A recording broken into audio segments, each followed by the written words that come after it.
आदर्श प्रकरणी कामकाज 4 वेळा तहकूब झाल्यानंतर अखेर दुपारनंतर विधान परिषदेचं कामकाज रुळावर आलं।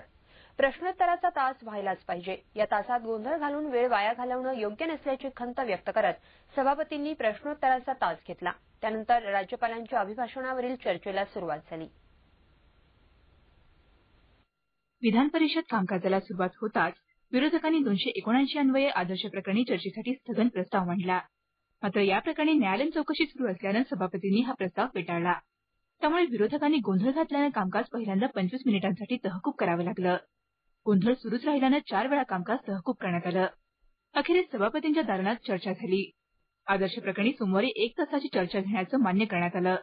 यानंतर सभागृहाचं कामकाज पुन्हा सुरू झालं। आश्रमशाळातील मुलींना देण्यात येणाऱ्या सॅनिटरी नॅपकिनचा प्रश्न आमदार दीपक सावंत यांनी उपस्थित केला होता। ते वेळ मारून नेण्यासाठी अशा प्रकारे अधिवेशनापुरती आम्हाला आश्वासनं देतात। मात्र आदिवासींसाठी जो कोट्यवधी रुपये येतात त्या सॅनिटरी नॅपकिनमध्ये कोट्यवधी रुपयांचा घोटाळा आहे, तो येणाऱ्या काळामध्ये बजेटच्या भाषणामध्ये मी तो समोर आणून देईन। प्रकल्प